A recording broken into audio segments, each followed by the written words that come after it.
optimalisasi pengelolaan BUMN kita melalui konsolidasi ke dalam suatu dana investasi nasional ya, yang akan kita launching tanggal 24 Februari yang akan datang, yaitu Danantara. 325 triliun hasil efisiensi pemotongan sana-sini melayang untuk investasi. Gokil, itu kebutuhan dasar belum terpenuhi. Kacau, kalau gini sih Indonesia bakal makin gelap. Dan ada satu fakta lagi yang lebih mengerikan soal Danantara. Tentang apa? Ketua tim pakar dan inisiator Danantara itu adalah Burhanuddin Abdullah. Emang dia ngeri kenapa? Burhanuddin telah ditetapkan sebagai salah satu tersangka aliran dana BI ke sejumlah anggota DPR. Sementara dua tersangka lainnya, Wee Hui Tiong dan Rusli Simanjuntak, ditahan sejak sore tadi. Begitu saya dilantik jadi Presiden Republik Indonesia, jika memang saya menerima mandat dari rakyat, pada saat itu saya akan cari bukti-bukti korupsi semua itu. Dan pada saat itu, mulai saat itu, saya akan kejar koruptor-koruptor itu. Bila perlu, sampai ke Antartika. Assalamualaikum warahmatullahi wabarakatuh. Oke, kembali lagi bersama saya di channel Gosip Politik. Nah, di kesempatan kali ini saya akan membagikan informasi yang sangat menarik sekali ya untuk kita simak bersama, di mana Pak Prabowo dalam waktu dekat ini akan meresmikan Danantara dan menggelontorkan uang sejumlah 325 triliun ya untuk dipakai investasi di program tersebut. Padahal itu merupakan kebutuhan dasar ya, hasil dari efisiensi APBN atau pemangkasan. Dan yang menarik di sini adalah orang yang menginisiatori Danantara adalah Burhanuddin Abdullah yang dulu terjerat kasus korupsi BI. Dan di sini uang 325 triliun akan dikelola bersama orang tersebut ya. Sekedar mengingatkan bahwa dulu Pak Prabowo akan memberangus koruptor, bahkan dia akan mengejar sampai ke Antartika ya. Tapi sekarang malah faktanya berbeda. Pak Prabowo malah merangkul koruptor tersebut dan dipercaya akan memegang uang 325 triliun tersebut. Kacau sekali ya Pak Prabowo ini. Di sini sejumlah netizen pun rame-rame membahas hal tersebut. Bagaimana statement mereka? Langsung saja kita simak videonya.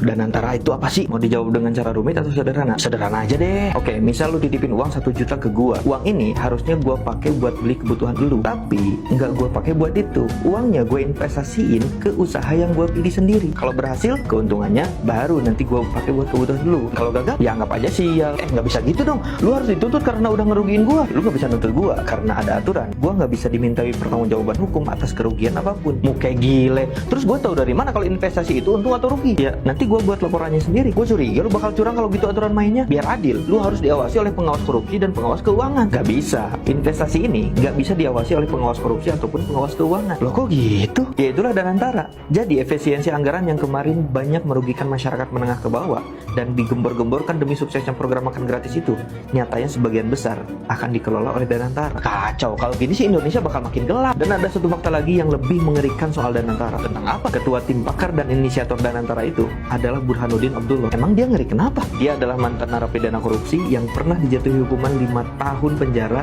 atas kasus dugaan korupsi aliran dana BI. Nih, Prabowo tantrum lagi. Ngadi-adi bikin yang namanya Danantara. Jadi Danantara ini yang nantinya akan ngelola aset gabungan dari BRI, Mandiri, BNI, PLN sampai dengan Pertamina dengan nilai aset hampir 10.000 triliun. Harapannya sih cuan ya, kayak Temaseknya Singapura. Tapi Temasek pengelolanya pro banget. Negara dan pemerintahannya juga integritasnya bagus. Nah, kalau di Konoha sini beresin mafia-mafia aja nggak berani. Koruptor triliun-triliunan masih hahahi. Ya dasmu aja. Kalau bikin Danantara tapi nggak disiapkan aspek-aspek yang bisa bikin berhasil Danantara itu sendiri. Apalagi ini UU BUMN barusan di amandemen. Yang intinya kalau KPK sama BPK mau audit itu harus ACC dulu sama DPR. Ya samalah fake hero, kayak makan gratis, tipu-tipu efisiensi. Ya bisa jadi cuman buat ngakalin biar bisa ambil duit buat Pilpres 2029. Biar tetap bisa pasang baliho dan bagi-bagi bansos. Lapor Pak, efisiensi anggaran kementerian dan lembaga sudah selesai dan uangnya ada di saya ya Pak. Kalau Bapak butuh bilang aja. Ya udah, kalau gitu saya minta 70 triliun ya untuk program makan bergizi gratis. Oke, siap Pak, saya catat. Oh iya, saya juga minta dana 325 triliun ya untuk investasi Danantara. Oke Pak. Pak, dananya segera saya siapkan ya. Tunggu. Perasaan kemarin Bapak bilang kalau efisiensi anggaran ini tujuannya untuk mendanai program makan bergizi gratis, untuk membangun sekolah. Tapi sekarang anggarannya kok malah dipakai untuk Danantara sih? Apalagi alokasi anggarannya ini malah lebih besar dari anggaran untuk program makan bergizi gratis. Artinya Bapak membohongi rakyat dong kalau gitu. Bohongmu. Udahlah, jangan kebanyakan protes. Ini demi kebaikan bangsa dan negara. Tapi Pak, kalau ada Danantara, terus bagaimana dong nasib Kementerian BUMN? Mereka bisa kopong, Pak. Udah, tenang aja. Nanti itu kita atur sedemikian rupa biar win-win solution gitu. Yang penting intinya saya minta 7 BUMN besar untuk dikelola Danantara. Tapi Bapak yakin kan kalau Danantara ini bakal menguntungkan ke depannya? Ya, ini kan investasi jangka panjang ya. Jadi hasilnya baru akan kita rasakan nanti. Itu kalau investasinya untung. Kalau investasinya rugi, gimana dong, Pak? Namanya juga investasi. Bisa untung, bisa juga rugi. Kalau untung, kita bakal cuan, tapi kalau rugi ya udah loss aja. Kesannya kok kayak gambling ya. Masalahnya ini duit gede banget dan ini adalah duit rakyat. Kalau seandainya Danantara ini gagal ataupun rugi, wah, ekonomi negara kita bakal kolaps, rakyat bakal kena dampaknya, Pak. Kalau seandainya itu terjadi, terus siapa dong yang harus bertanggung jawab? Kalau seandainya rugi, itu tidak akan dianggap sebagai kerugian negara. Dan pemerintah tidak bisa disalahkan ataupun dijerat hukuman. Loh, kok jadi kayak lepas tangan sih? Kalian tuh rakyat kebanyakan protes, gimana negara ini mau maju? Kita optimis aja dulu, jangan pesimis. Gimana kita nggak pesimis coba? Bapak disuruh tanam singkong aja, gagal, malah jadinya jagung di polybag. Hutan rusak, duit negara 1,5 triliun melayang juga nggak ada yang tanggung jawab tuh. Sekarang Bapak malah mau ngurusin Danantara lagi yang belum jelas keuntungannya. Ya sudahlah, kalian itu jangan kebanyakan komplain, jangan kebanyakan protes, percaya saja sama pemerintah. Karena Danantara ini akan diproteksi oleh BPK, oleh KPK, tapi harus seizin DPR ya. Lah, itu mah sama aja. Terus struktur organisasinya gimana dan kira-kira siapa nih orang yang akan mengawasi Danantara ini? Kalian tenang saja, saya pasti akan pilih orang-orang yang sangat terpercaya. Mungkin salah satunya saya akan pilih Pak Mulyono ya untuk mengawasi Danantara ini. Aduh, Mulyono lagi.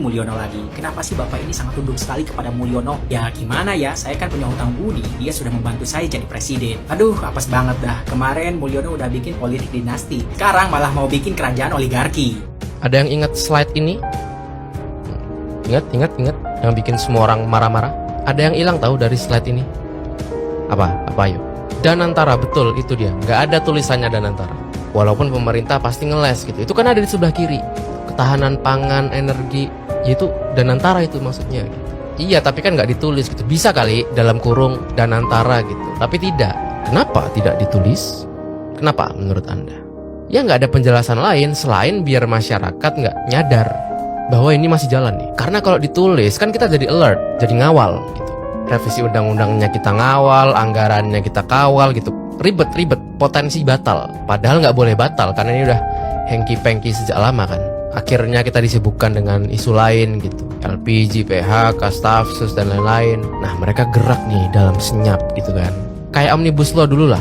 Tahu-tahu udah deal aja 325 triliun hasil efisiensi pemotongan sana sini melayang untuk investasi. Agak aneh sebetulnya ya, karena gue diajarin investasi tuh pakai uang dingin ya nggak sih? Pastikan kebutuhan dasar lo terpenuhi gitu kan, sisain buat dana darurat, terus ada sisa duit nih. Nah itu investasi tuh, ya kan gitu kan? Baru tadi lo gue lihat ada video anak sekolah naik perahu, mogok di tengah sungai, mau hanyut. Gokil, itu kebutuhan dasar belum terpenuhi. Penasaran gue siapa financial advisornya. Kok bisa lo pakai duit sebanyak itu untuk investasi di saat kebutuhan dasar lo belum terpenuhi? Are you out of your fucking mind? Atau emang gak punya mind? Mainan maksudnya. Gak punya mainan. Info terbaru nih teman-teman. Prabowo minta Jokowi dan Ormas Keagamaan jadi pengawas Danantara. Buat kalian yang belum tahu, Danantara itu semacam ekosistem baru yang dibuat oleh Prabowo dan timnya gitu ya, yang kemudian ingin adanya pengelolaan dana yang di-merger dari BUMN raksasa. Dan yang mengerikan, penggunaan atau aset yang akan dikelola itu adalah sekitar 14.600 triliun.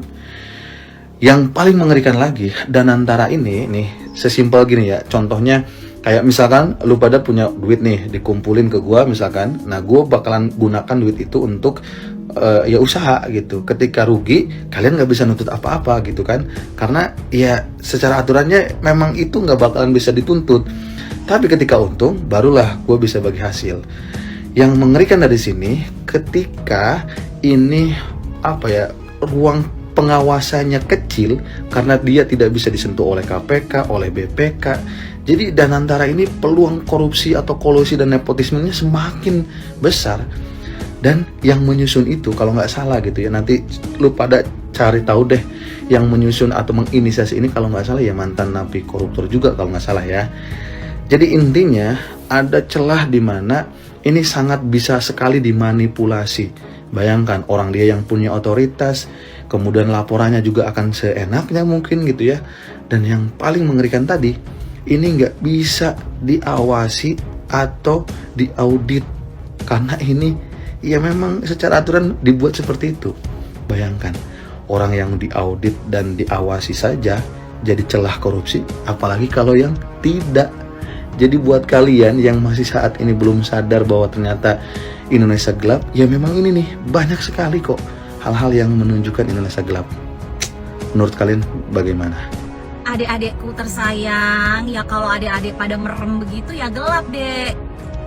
Mbak, kamu nih nggak fokus ke substansinya. Itu cuma cara mereka menyampaikan pesan aja biar bisa FYP, biar bisa mengedukasi banyak orang.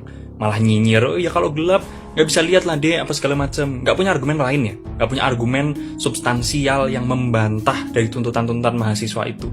Udah jelas loh poin-poinnya apa aja tuntutannya, udah jelas kajiannya dari berbagai lembaga think tank, dari SISDI, dari Selios, terkait dengan kebobrokan pemerintah kebijakan-kebijakan nyeleneh selama 100 hari ini. Nggak ada argumen lain ya yang bantah substansinya gitu, instead of sekedar gimmick-gimmicknya doang yang disenggol. Dibayar berapa sih jadi buzzer pemerintah? Dibayar berapa? Nggak berkualitas banget, argumenmu itu nggak berkualitas gitu. Baca dulu riset-riset yang udah ada kritikan dari para expert gitu. Malah nyinyirin bagian gimmicknya aja, itu cuma cara menyampaikan doang. Kualitas buzzer tuh kayak gini ya.